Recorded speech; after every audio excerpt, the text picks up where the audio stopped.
Hello friends, welcome back to my YouTube channel. आज हम लोग बात करने वाले हैं वरांडा के आईपीओ के बारे में।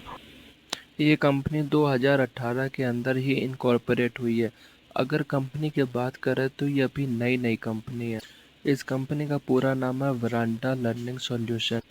ये कंपनी ऑनलाइन और ऑफलाइन दोनों ही कोचिंग प्रोवाइड कराती है।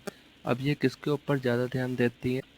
यूपीएससी, सीए, बैंकिंग, एसएससी और उसके अलावा जो भी गवर्नमेंट एग्जामिनेशन वगैरह है उनकी भी ये कोचिंग प्रोवाइड करती है।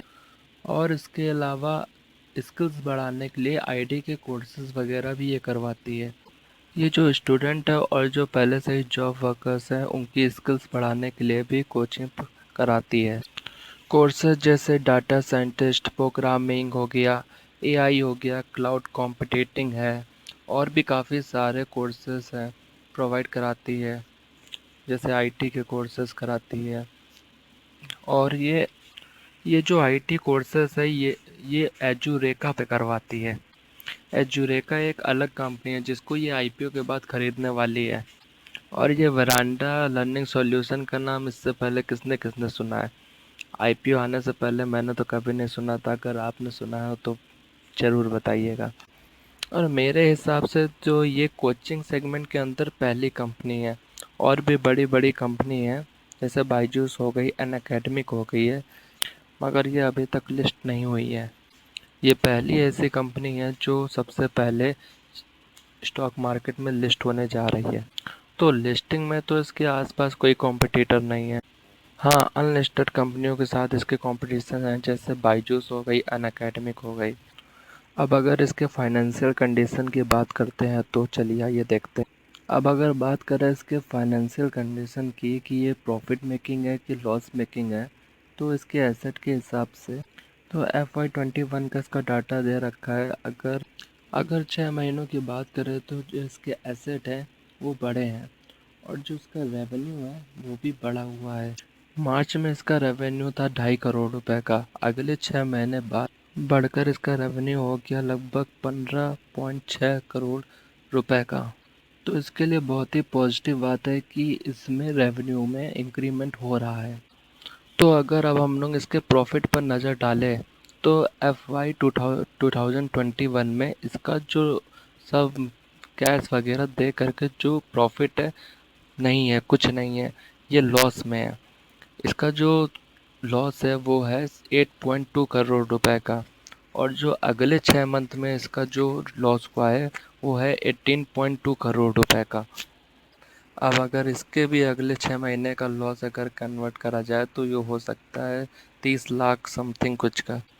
तो इसके लिए ये थोड़ी निगेटिव बात हो सकती है। इसका जितना रेवेन्यू नहीं है उससे ज़्यादा तो इसका लॉस हो रहा है, तो इसके फाइनेंशियल कुछ अच्छे नज़र नहीं आ रहा है।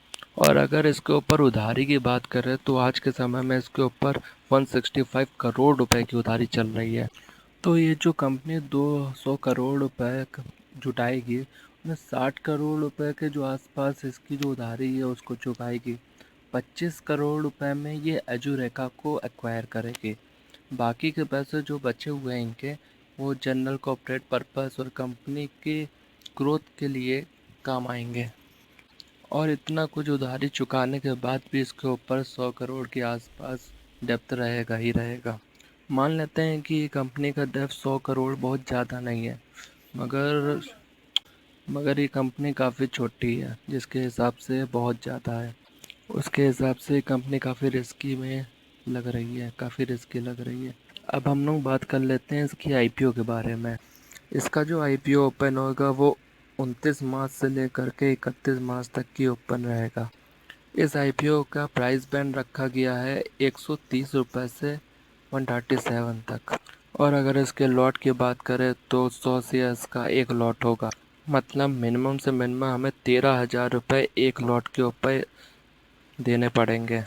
और मैक्सिमम की बात करें तो हम लोग 2 लाख रुपए में 14 लॉट अप्लाई कर सकते हैं। इसकी इशू की बात करें तो 200 करोड़ रुपए का इसका इशू साइज है। और ये जो आईपीओ ये पूरा फ्रेश है। इसकी लिस्टिंग बीएसई और एनएसई दोनों के ऊपर ही होगी। इसका रिटेल पोर्शन केवल 10% का रखा गया है और इसका QIB पोर्शन जो रखा गया है वो है 75% और बच्चा बाकी का 15% HNI पोर्शन में रखा गया है। रिटेल पोर्शन इसका कम इसलिए रखा गया है क्योंकि ये लॉस मेकिंग कंपनी है और थोड़ी सी रिस्की भी है। वैसे जनरली बात करें तो रिटेल पोर्शन 35% का होता है। इसका लॉ अलॉटमेंट हम लोगों को पता चलेगा 5 तारीख को और इसकी जो लिस्टिंग डेट है वो है 7 तारीख को। अब अगर हम लोग बात करें कि इसके लिए अप्लाई करना है कि नहीं करना है, इसका IPO लेना है कि नहीं लेना है, तो इसकी फाइनेंशियल कंडीशन देखते हुए लगता नहीं है कि ग्रे मार्केट में इतनी डिमांड बनेगी। और बाकी अभी ग्रे मार्केट प्रीमियम वगैरह अभी अपडेट नहीं हुआ है। डिमांड कैसी रहेगी वो तो अभी आगे आने वाले टाइम में पता चलेगा। और अगर मैं अपनी बात करूँ तो मैं लिस्टिंग गेन के लिए बिल्कुल इसका IPO अप्लाई नहीं करूँगा। Thank you friends, thank you for watching this video. Hope आपको क्लियर हो गया होगा कि इसके IPO लेने हैं कि नहीं लेने हैं। Thank you.